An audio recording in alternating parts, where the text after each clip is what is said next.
I have the pleasure of introducing Dave Ellis, Bruce Harvey, and Gloria Lasso. Did I say it right? Yes, you did. Yay! And they are from Johnson County Community College, and they are master's level counselors.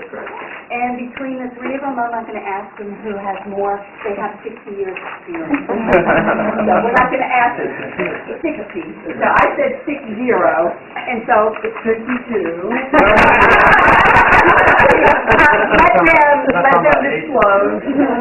Let them disclose. So they're going to talk to us today about working with international students, and I'm really looking forward to hearing what they have to share with us, because it seems to be their passion.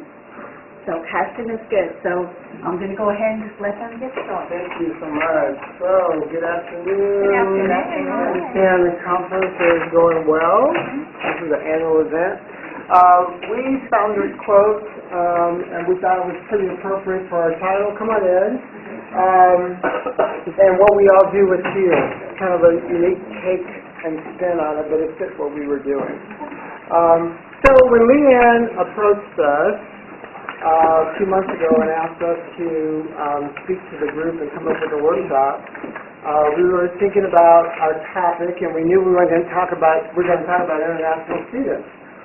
But we like bread. We like to eat. Any bread lovers out there? Very good. So we thought about bringing some bread, but that didn't happen today. So you have to visualize that. But we all know that the breads that we mentioned and the tons of other breads out there are different, right? There's some core ingredients that are the same, but they are not the same.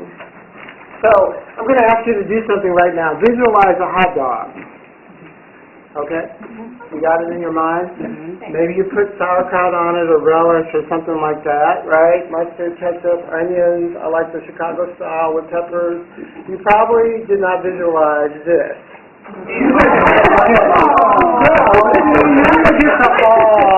Or somebody's thinking, I want a copy of that.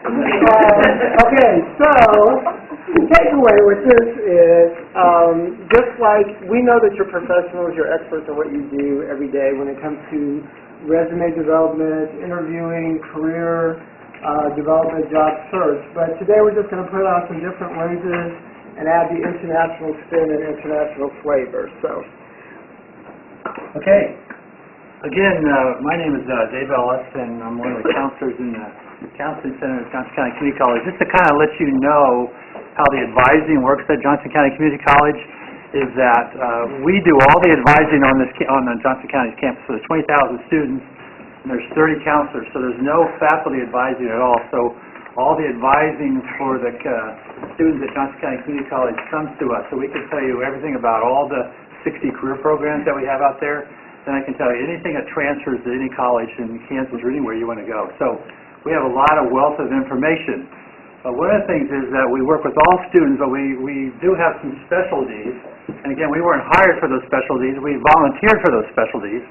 And one of the specialties that Bruce and I and Gloria have is that we work with international students. And we've been working with international students for a long time.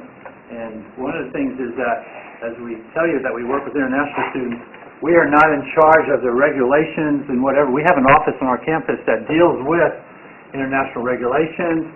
We have a pretty good grasp of what that means and what it understands. We have to know a little bit about that because some of the things that we're going to talk to you about today. But again, when it comes to really technical things, if you have some really technical questions, we may or may not be able to answer those. But we do have a good grasp of how to work with international students because we work with them a lot in our office, and that's one of the kind of things we're going to be talking about.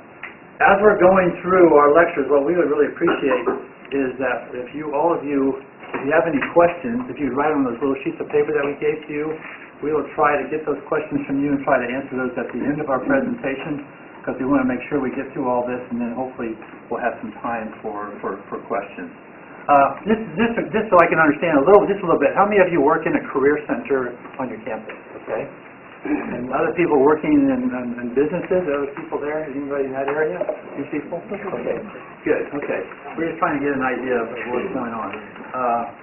I'll let Gloria and Bruce introduce themselves. By the way, I'm going to go ahead and speak for Gloria really quickly. She has a bad sinus infection, but she came in here, Bruce and I said, you didn't have to come in. She My voice comes and painty all over too. No, I'm here, most of me is here, but my voice is completely gone. And I have an accent, so that makes a cold and an accent that is not good. Spanish is my first language, and that's where the big accent comes from. And I'm Bruce, and I work as a counselor. And, I've been at the college for 18 years, and also work with international students, deaf students, and other populations. Okay. All right, everybody. Just let me tell you really quick, we'll go over these really quickly, what we're going to be talking about today. We're going to give you a little bit of idea what is the difference between a resident or permanent resident and an international student on an I-20 visa, because that's very confusing. It took me a little while to understand what that means, so we'll be talking about that a little bit. Then we're going to talk about how you build rapport with international students. So when they come in and talk to you, how do you build rapport with them? Because they sometimes have a little bit different needs than the students that you deal with all the time. So we'll be going over some of that information. Then we'll talk about how to identify work experience that international students may have, because many of them may have come from another country. They do have work experience, but they don't have work experience here. We'll talk about that. Cover letters and references, which you all know, but again, cover letters and references, it's sometimes a very different concept for international students. Some of them never even heard of that before. And so we'll be talking about that. And interviewing skills, and talk about how to interview. A lot of these students have never talked about interviewing ever. So we'll have that.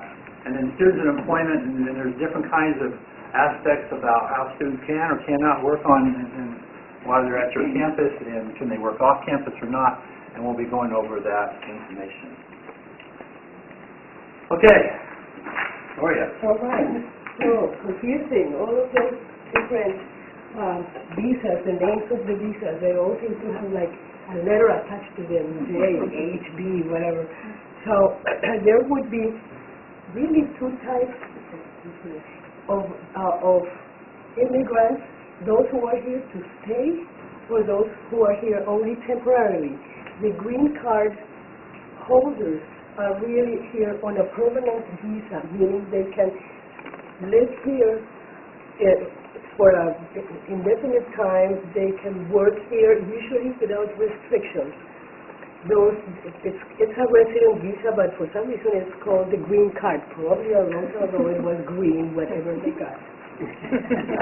Then the true student visa holders always have either an F1 visa or an M1 visa. The F1 visa refers to academic programs that they're doing here, like in our case it would be Associate of Arts or Associate of Applied Science or whatever. The M visas are really referring to a vocational program, like a certificate in HVAC or something that's of a shorter nature. There's a ton of other visa types. It would be either tourist or business, and then there are some exchange workers like au pairs. They come here with stay visas. You may see occasionally one of the people with this, but most of the time you're not going to see those because they will be working outside, and they may come probably more to us than to our university just to take an occasional class in computers or something like that. A special group is the group of undocumented people, immigrants who have come in. They have either overstayed a legal visa, they never left the country, or they were brought by their parents who were undocumented themselves. They were brought here when they were little, and they have stayed on and on and on. Those students are really not supposed to be able to work. It is illegal for an undocumented person to work unless they have applied and received the DACA, the Deferred Action for Childhood Arrival. That is a brand new thing that started in June of 2012. It is apparently it's a temporary thing. Some people are praying that it will stay. Some people are praying that it will go. But what it is it gives people kids, really, who were brought when they were little, they have to be younger than 31 years of age, and they have to be in school, have never had trouble with the law, have had to be here continuously for the last 7 years, since they were 16 or younger. So there's very specific things that they have to comply with in order to get the DACA. That will give them a social security number, and it will actually allow them to work in a legal way that they were not able to do before. There's a bunch of places where you can go for information. For the two government sites are excellent, full of great information, and then each college has their international office where they will also give you information. And if all else fails, you can go to your HR department too for info. Again, now, if you're listening to what Glory's talking about, if you have any questions or anything, please write those down. We'll try to address those as we go through. So, I'm going to leave it up just a second. I see some people waiting. Again, as they said, we are not experts on that, but there is always, at colleges, there's always a place where you can find your answers, especially specifically about a student you may be working with, whether or not he or she can work. And sometimes students don't even know what their status is, or sometimes they're afraid of volunteering what their true status is. one of the things that you noticed was that Glory put up there, and a lot of you at the four-year colleges would probably recognize this more than two-year colleges, is that a student, what they call is on an H-1 visa. And basically what that H-1 visa is if a person comes here and works for a company, let's say, for example, like Sprint, for example, and Sprint is really low on some particular positions, computer positions or whatever, is that a student can come here and actually work after they get out of college, and then the company, probably with their lawyer's help, will try to get them what they call an H-1 visa, where that particular student can work on the Sprint campus after they've been here and be able to work here on what they call an H-1 visa. But again, we don't see that too much in the community colleges. We'll be talking about that later, but that's what's happening with the H-1 Okay, let's say you're getting ready to meet with a student for the first time, and the international student is coming in for the first time, and what special things should I consider when I'm meeting with the international student? Because I've seen my own colleagues sometimes just almost get scared a little bit. The international student, I think one of the things that I think people get scared of more than anything is that they're afraid they're going to tell them something that deals with some sort of regulation that they're doing, or they're going to be messing up. But basically, when you're working with these students, it's like you're working with anybody else. But there are some special things that we're talking about here. First time is, when they come in and visit, this is pretty obvious. Ask them some questions. I think that everybody enjoys having people ask them questions, I think. We do this little exercise, Bruce and I and Gloria do this intercultural weekend. We bring American students and international students together. And one of the things I challenge the students to do is to sit down with someone and ask them 20 questions without ever saying anything about yourself. Just go ahead and ask 20 questions, even though it's always tempting when someone answers a question, you say, I've been there too. Try not to do that. Try to ask questions about that person and just keep asking them more and more questions. It takes a little bit of an art to do that, but again, asking questions and getting that rapport is a great thing to get started. Names, importance of names. I'm always impressed whenever I go to a graduation exercise. I remember going to Emporia State graduation exercise one time, and there was a bunch of people from Thailand that were graduating, and how the person who was reading off the names was able to, I think, have those names right, probably. But I think a lot of times, what do we Americans do with international students with their names? Well, we mispronounce them, or we shorten them up, or they want to be called Tom or whatever. But, it's just like if you and I go to another country, and my name's Dave, I don't want to be called Da when I'm there, because that shortens up my name. But again, I think it's really, really important that you try to understand their name. And sometimes they'll insist that you call them Tom or something like that, and that's okay. But I always, when I'm working with a student, I say, all right, let me work with your name a couple of times, and I can tell you they appreciate that. We all appreciate our name, so again, we think it's really important to be able to do that. Just one more thing on the names. I had this Dutch person stay with me, and his name was Ehud. And my son always said, Dad, say that again, because I always messed it up. But it took me a while, but his name was Ehud. And so then when I went over to Holland, it was an exchange thing, I said, oh, please have his wife be named Jane or something, but her name was Herda. And so I had Herda, and anyway, and so, again, but I learned that and understood that, but even my son still laughs at me when I say it, but sometimes I listen there. The country of origin. One of the things is, ask them questions about their country.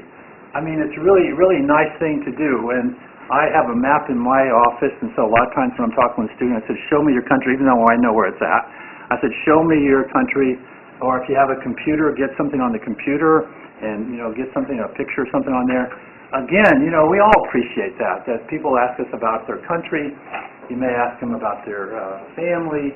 You may ask them all sorts of things about, have they traveled to other places? Have they gone to other places before?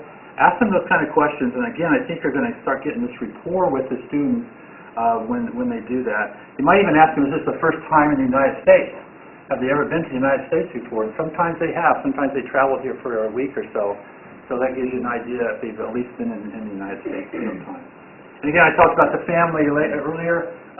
Everybody, again, appreciates talking about their family and what their family is and who their family is and any kind of family traditions.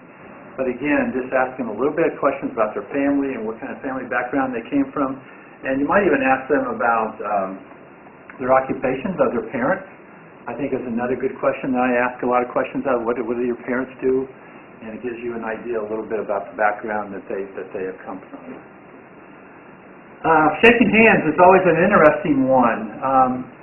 Again, what we Americans like to do is we like to shake hands with everyone, I think, most of the time. But there are some cultures that sometimes shaking hands is not such a desirable thing to do, or maybe it's an uncomfortable thing to do.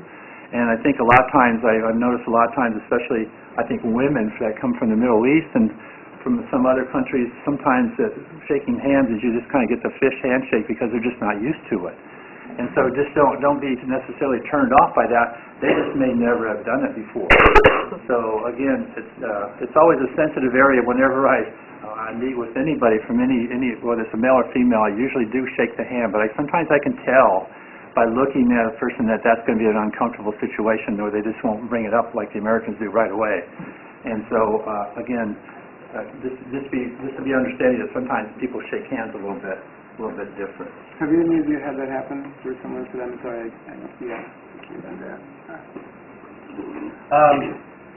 The formality part is that sometimes when people come in, some of these people have never heard of career counselors. I mean, sometimes they've never even heard of counselors, but sometimes I think they actually put you into a leadership role model. And so in their country, you're probably a leadership. So they may come in sometimes very nice, dressed very nice, very formal, and that's okay to feel that way, but it might be a little bit uncomfortable because you say, oh my gosh, this person's coming in very formal. But that can happen, so just be ready for that. Another thing that happens a lot of times when I'm walking back to my office, I'm always the one that asks the person to go in first before I walk into my office. But there are some people that insist that you go in and walk in first. Do that. Yeah, because if they insist on doing that, then you go in, because sometimes the Americans say, no, you do it, no, you do it. No, I think it's good to do that because that's in their country. The formality is that you walk in first, or I walk in before they walk in. The other thing, too, I think related to that, Dave, is they might perceive you as, this whole thing about confidentiality in some places and countries is not a thing. So I talk to him in the Career Center, he may be talking to my teachers may be talking to the dean. There are some schools in other countries where everybody talks about you and all that information is shared. So they might perceive, even though it's not high risk, high stakes conversation when they meet with you, in one sense, they may think, my ability to put together a good resume might be connected to you sharing that information with somebody else, my science teacher or something. So, sometimes I've said, just be aware that this information, of course, in our roles, it is confidential, but we're not telling your teachers, we don't have anything to do with your grades, just to put that out there. Yes. Okay, the next thing is eye contact. You know, a lot of times you'll have some particular cultures. I've had people in my office that I'm sitting there and their eyes are down a little bit, and something like this. But a lot of times the eye contact, I think a lot of people that come from the Far East, Japan, China, Korea, you'll see that sometimes they're very shy almost. The eye contact is not necessarily there. So again, just be aware of that. It's nothing against you. It's just that some cultures just don't have that eye contact. And again, this is the kind of things that you have to worry about, which we'll talk about later, about how to try to teach students that, because they're going to need that when they go on to something else later on.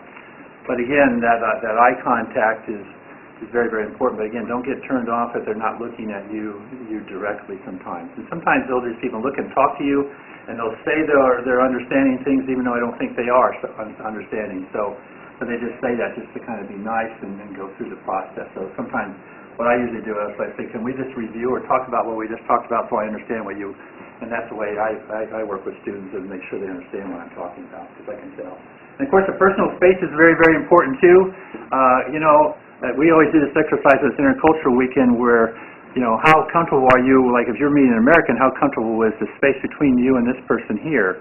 And the same thing with people from the Far East. I think they like to stay off of, if I'm with a student from South America, the majority of the time I'm with, I mean, they're right here most of the time. And then they're always, and Gloria's actually taught me a lot of these things too. And sometimes it's even a hug. You get a hug at the end of a session sometimes, just because, again, that's kind of a South American thing to do. I'm from Colombia, and I greet my students with a hug and a kiss, which is kind of weird, but I think people have gotten used to that. They don't ask permission to do that. It just happens automatically, and that's part of our culture. Okay, the last one is the educational past or present. You have to realize that sometimes the students that are coming to your office actually sometimes even have a college degree already from their country. And so they already have that degree, and so when they're coming into your office, they already have that. Others are just coming here to school for the first time to get that degree. A lot of times the students are on what they call F1 student visas. What's happening in a lot of their countries is that they were not able to get into schools in their country because it's very competitive to get into those schools. So they're able to apply for something in the United States. So that's why it's really important when they come to the United States. This is really a big thing for them to be able to come here because they couldn't get in at their own country. And again, if you get a student visa, you do have to have some money too to be able to come. That money has to be available. So again, you'll see that people have different kinds of education backgrounds. Well, that's a nice lead-in, thanks. So a question related to work experience. What if there's no work experience to list, or the only relevant experience is abroad? So we're kind of zeroing in more on the resume, I think, right now. But I wanted to ask, too, how many of you have frequent contact with international students? Okay, so a lot of this, you could probably be up here. Maybe we're reinforcing some things, but yeah, I figured you all had a lot of contact. So, as Dave mentioned, some people have careers in their home country. So I think it's important to ask about that career, how long they did the career, note how they talk about the career. You know, with esteem, with shame, if you will. It's important to ask, is this a common profession in your country? Was there a specific degree or training required? I also think the side benefit is that it builds rapport, right? Because when we talk about ourselves, it kind of takes some of that anxiety down of this meeting that you're going to have with the students. I think particularly, I think you mentioned this, like in India, students from China, Japan, Egypt, having work experience, computer science, engineering being very common. So sometimes people don't have work experience because in their country the cultural norm is you don't work as a college student or under a certain age. So of course you've had these experiences as well. So Dave, I think, is going to talk a little bit later about curricular practical training and some other options. And I know you probably have suggested volunteering and organizations and internships as well.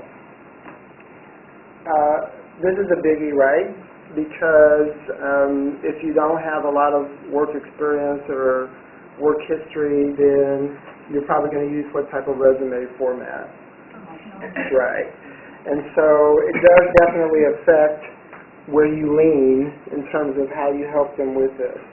How many of you have worked with students who use some kind of translating software while they're talking to you because they don't understand what you're saying or they don't understand the concepts that you're trying to explain? I see some head nods. So they might pull out some device and, wait a minute, let me, okay. Sometimes they're auditory, so you can hear it in a different language. Sometimes it's just in print. But it definitely slows down that meeting, but it's a very important thing that they understand what they're putting on their resume and why they're putting that stuff on their resume. So be prepared. Patience does pay off if people understand, but it can make your session twice as long. But if they're going to be submitting that to people, they really do need, because as you know, sometimes they incorporate that into the interview, right? And so the person doesn't know what that term meant. It's not going to pay off. Have you encountered students who, depending on the job they're going for, with their objective or just the category of the job, sort of react like, well, I'd never do that, or that's kind of beneath me? Whether they're international students or not, I guess everybody has met those people, but we run into this sometimes depending on the person, their family status.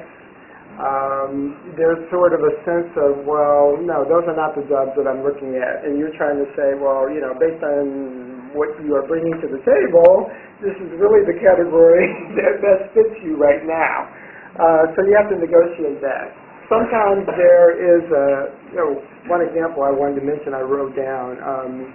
There was a person who was a janitor at JCCC from another country, and I was talking with him one day, and he was telling me he'd been in this role for about 2 years, custodial role, and so he said that he had not told his family back home or any of his friends what he was doing because it would be very embarrassing, and he was still sending them money, a big chunk of money from his paycheck, but he had to maintain, he had created this job because they would ask him about it periodically, and he had to keep track of what he had told them, because he had to maintain this until he could get something else. But he kept saying to me, they don't realize how hard it is to find a job in America, and I can't tell them what I'm doing because they have servants. So, put them in an odd position. Which also brings up the role of family back home. They can be very influential, right? We all see that, or have seen it, that the person may even be telling you, I want to do this, but my family feels like I should be doing this. And so we might have to deal with the unknown others that are out there, and which plays into getting to know the culture a little bit better and actually how much influence they do have. If they're paying your expenses, if they're paying your rent, there's a lot of influence, paying their tuition. Involved others. Ever had people come that join a session that are interpreting or interested others? Right. And so sometimes that can be very helpful if a cousin, a friend comes and they become the go-between between you and the student. There are times when they're not as helpful, right? Because they try to dictate the way things should go because based on how they experienced it, they've been in the country longer. So they can be our best friends sometimes, or not enemies, but people to work around and work with. So, okay. I remember once Dave and I worked with a gentleman who was an Arabic gentleman, and no, that was not Arabic. Then he brought actually 2 people who worked for him in his restaurant, and he wanted those guys to vouch for him so that I would wait him out of English courses. That was very interesting. He said, no, he can speak good English. So it was the guy was sitting like this, waiting for his people to talk to him. There was so much I could not wave him, but thankfully I did not have that power, so I was able to send him away, but it was interesting. So is it okay to comment on certain phrases? It is okay to comment as long as you don't do it in a judgmental way. Dave and I did work with a gentleman from Morocco, and his letters were full of phrases about Allah, praise Allah, and Allah may want this, and so we tried to kind of dissuade him, but he wanted those to stay, so they stayed there, and he's doing well these days. But that was important for him to see that in his letter, so that was it. You will, of course, see that there's a lot of differences in how good their English is, how good their English writing is, not just the pronunciation and the speaking, but the writing and the letters. And the contents may be kind of different to what you expect, because you really don't know what, as an international student, you don't know what is expected. So I do remember when I came to this country 30 years ago, I had no clue about what do they want to hear. In my country, a reference letter refers more to he's of a good character, or he's a good Catholic girl, she's a good Catholic girl, you know, those things that are have nothing to do with work, but we don't have that concept that's exactly what, you know, that's not what the employer wants to hear. They want to hear something that refers to the job. References. One of the big things is that, okay, the role of references, they may want to say, my cousin or my mother can vouch for me, but sometimes they just don't have anyone to be a reference for them. If they have work, they work in their country, so nobody can vouch for them here. Or if they have been here for just a short time, and they may not have interacted with their professor, so they really truly do not have anyone to vouch for them. So as an employer, you probably are going to look at that like me. But as a person who works in a career center, you can help them determine where to find someone who can give them a good reference.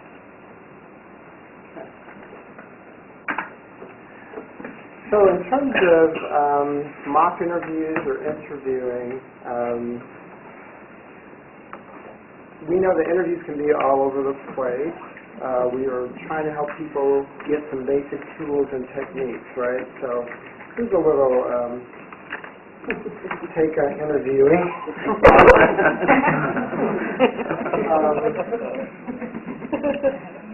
Okay. So we know that no two folks are the same, and when it comes to international students, no two people are the same.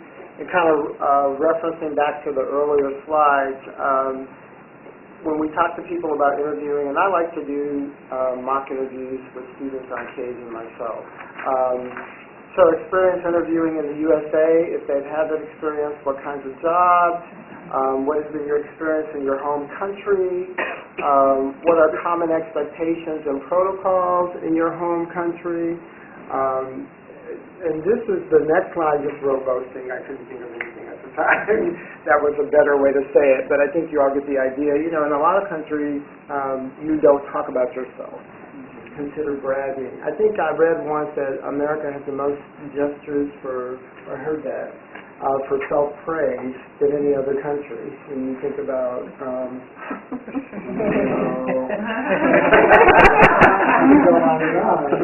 which says something about maybe the culture.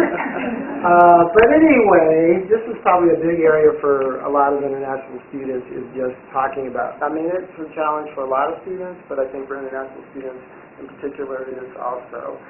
We have a handout that we're going to give you at the end from the University of Delaware, and it kind of, the two columns, U.S. interview compared with the international interview, and it just kind of covers some differences that it would be good to be aware of if you're not already. For example, you know, illegal questions versus non-illegal questions in different countries. Punctuality, the differences in concepts with arriving and things like that. when I have done mock interviewing, I just come up with these things. These are just categories that, I look at and give feedback on. I know we all have those. Just to talk a little bit about these.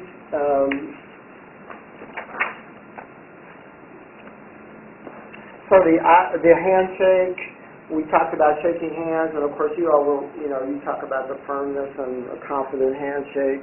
Eye gaze, as Dave mentioned, is pretty significant when you're working with students who don't, the respect thing, I think there are differences in posture and body language when you look at students from other countries or reading cues from other people.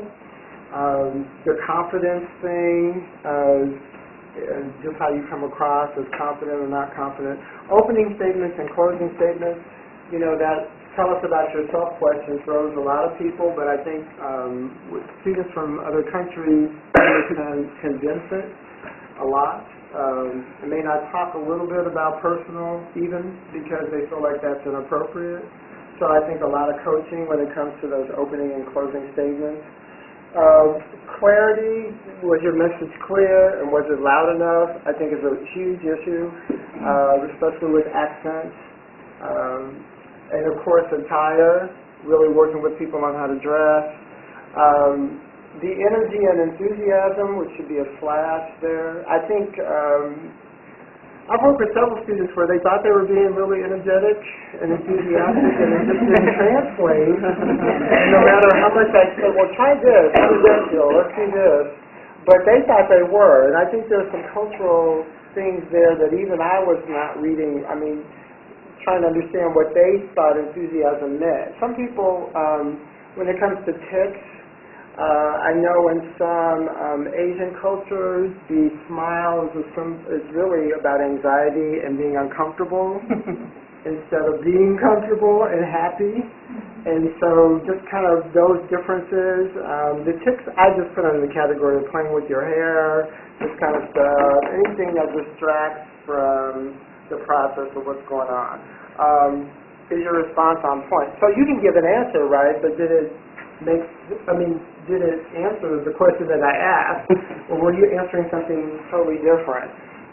We know that people can talk too long and or too short. I think this is a biggie. Some places, some students don't know it's okay to ask questions in the interview, and then what kinds of questions, and then what I call the aftermath, so all the stuff that comes after the interview. How do you talk about salary? Oh, you can talk about salary. I had another question that I forgot to ask in the interview. Should I take food? Should I bring gifts? Those kinds of things. No, that's not appropriate. And so. We laugh about those things, but they're not. Those are pretty real. Yeah. Okay.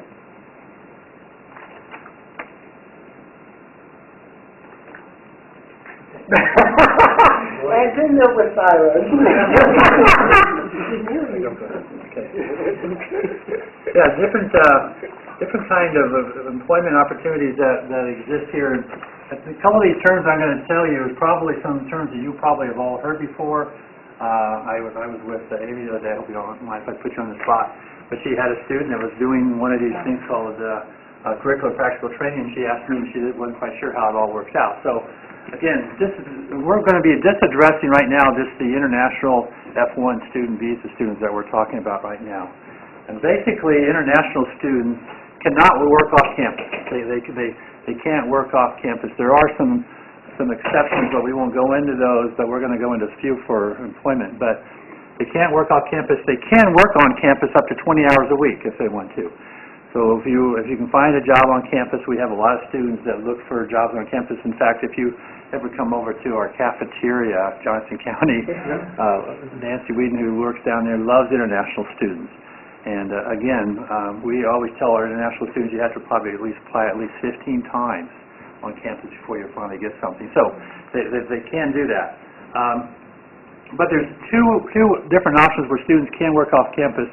One is called curricular practical training. And sometimes for me to explain this to you, maybe I can tell you an example of what I'm talking about.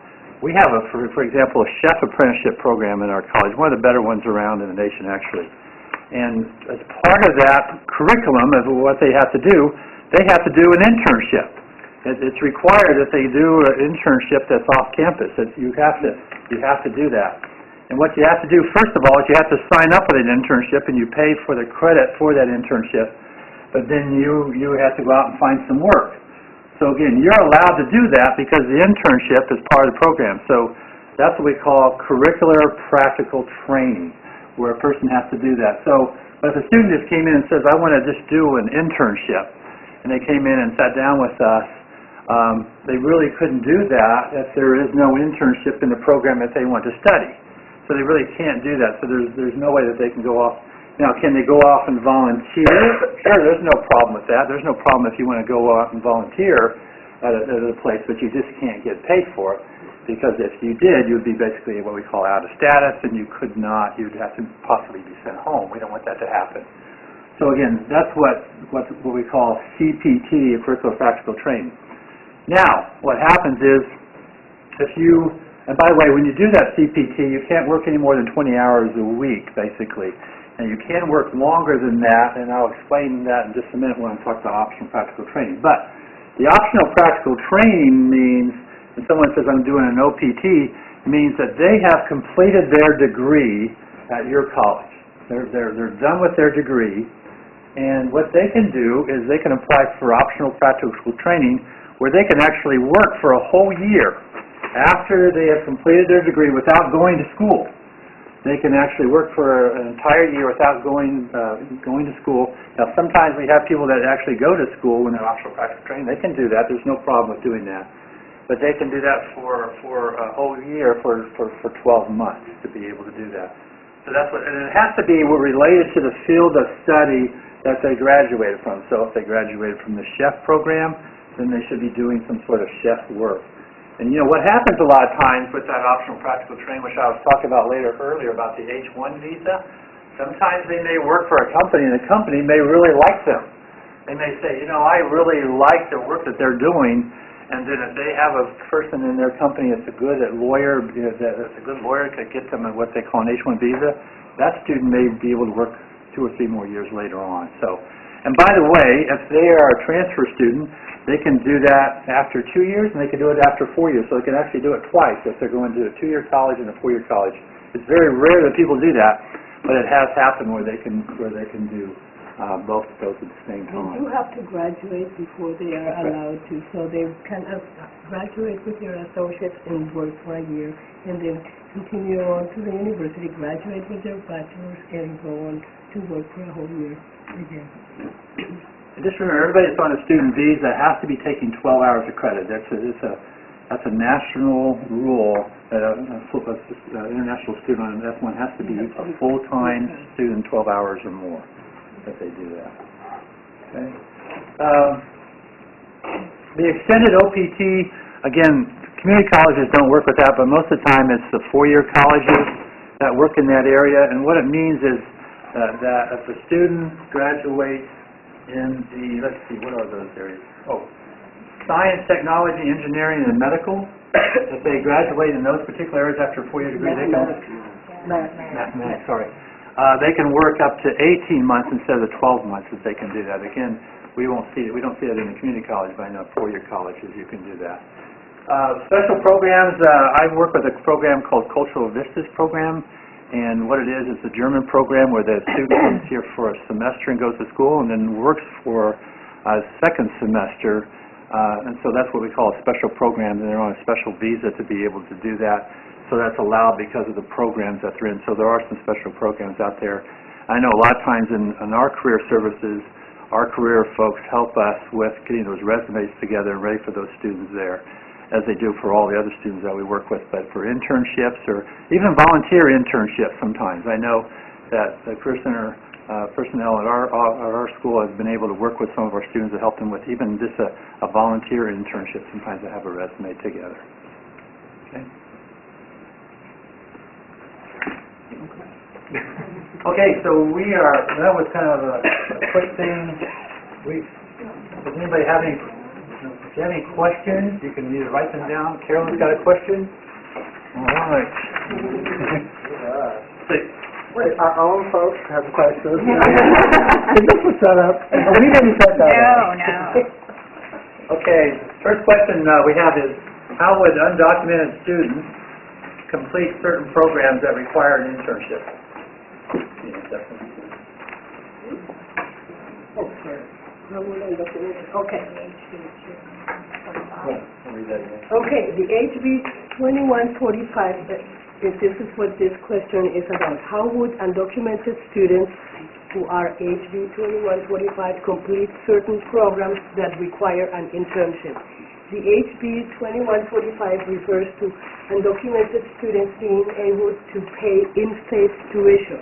They have to have been in a high school in the state of Kansas for at least 3 years and have had to graduate with either their high school diploma or their GED in the state of Kansas too.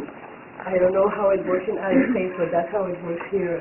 And so the only thing this refers to, the HB 2145, is to the fact that they pay in-state tuition. Can they work? No. Not if they don't have the DACA thing.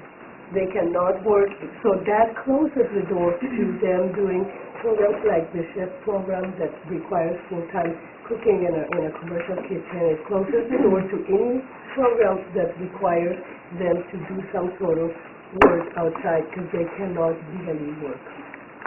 If they have the DACA status, then they can work, but if they do not have the DACA status, they cannot work, and that closes it. So a lot of times I just say, I don't mean to dash their hopes, but you have to tell them.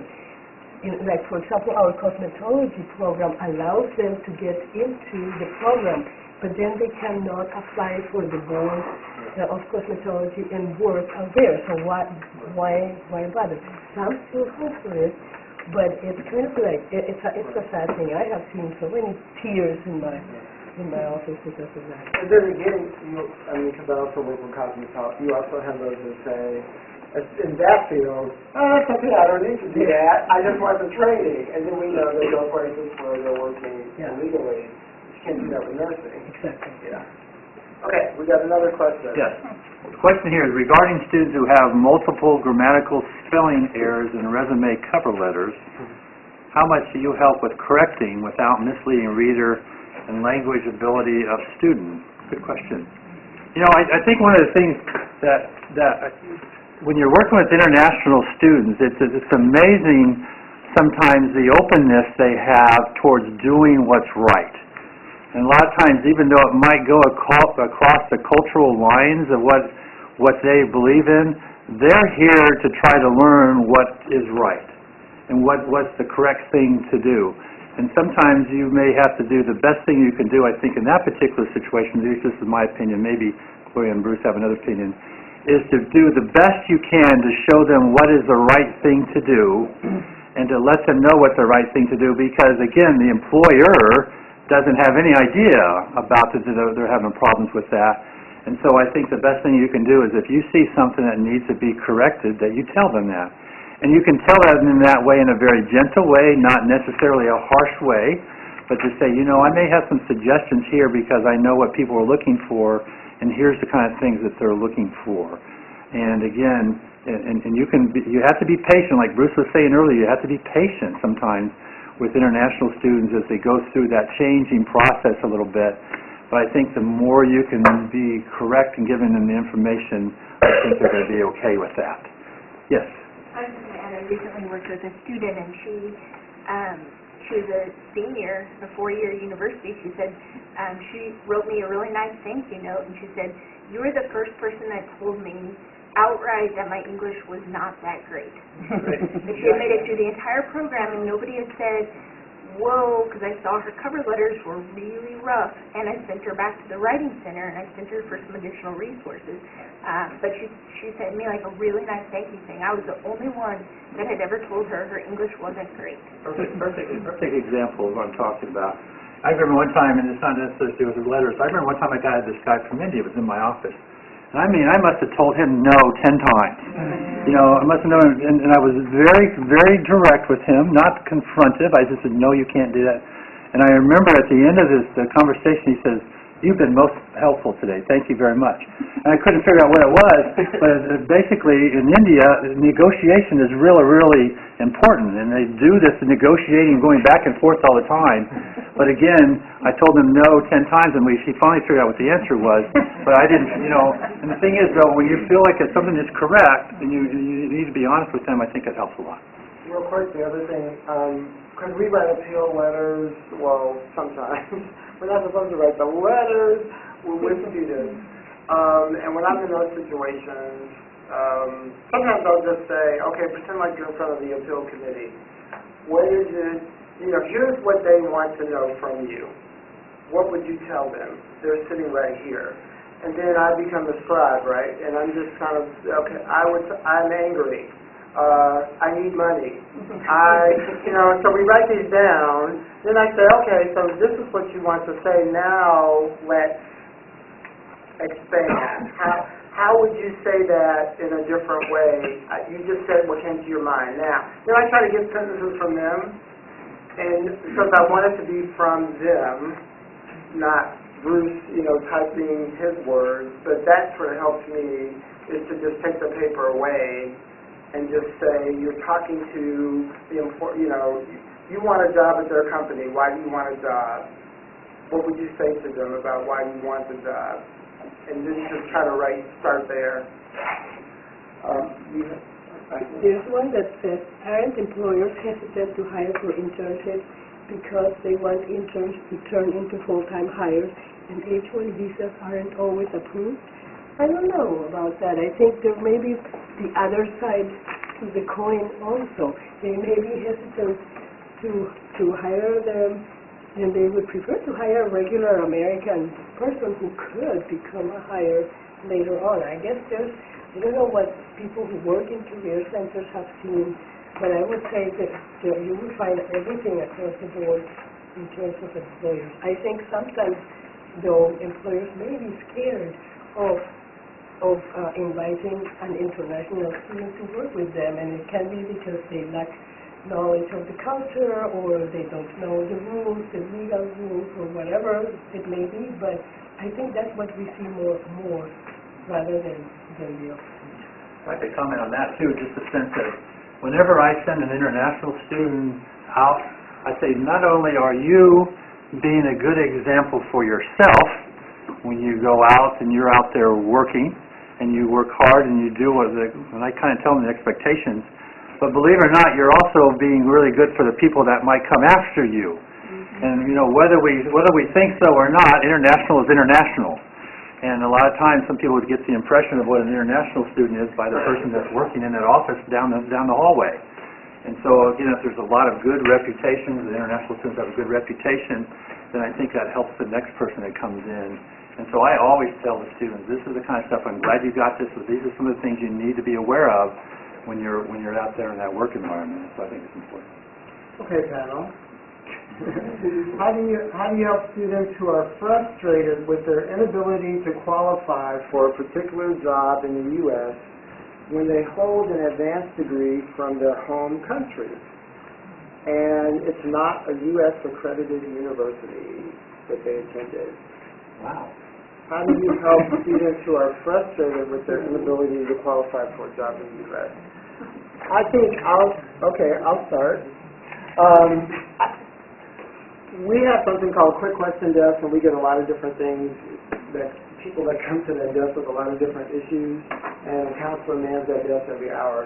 And this has come up particularly with students with engineering backgrounds or medical degree. Yes, and so I want a job, and I don't want to take classes unless I have to. Can you tell me if I really need to take classes? Would it help me get a job? But I don't want to get a degree because I have a degree. And so have you applied for jobs, and what are the responses you're getting? Oh, you have not? Okay. Have you gone to a university, a grad department, and asked them about marketability? Since you can't get into a company to ask that question, maybe you could ask them, since they're sending graduates out, to get that opinion from someone in your field based on your credentials. So I kind of, I try to encourage, I probe, have you done something that someone has told you you're not qualified, or is this in your mind, or your relatives are saying you won't be? And then I go from there to try to encourage them to get the sources that could give them that information. Sometimes I say, well, if that's what they're telling you, you've already gotten that information, so they told you to come to HCCC to take some basic classes, right? So that's what you need to do. That's why you're here. You're not here to get my opinion about should you change your resume. You already got that feedback from somebody who is knowledgeable. So it just, I don't know, just a start. I think I can think of an example. About 10 years ago, I worked with a large group that came to Kansas City. They were from Russia, and they were what we call in a Russia refugee situation, where many of them were Jewish refugees. They were coming here. Many of them have many skills. Engineering, they were, great business folks or whatever, but again, the language skills weren't just there. And basically what happens is the ones that I kind of followed up with 5 or 6 years later were the ones, like Bruce was saying, that went out there and tried to find something that they could at least start working out there. Sometimes the engineers would start working in a drafting position.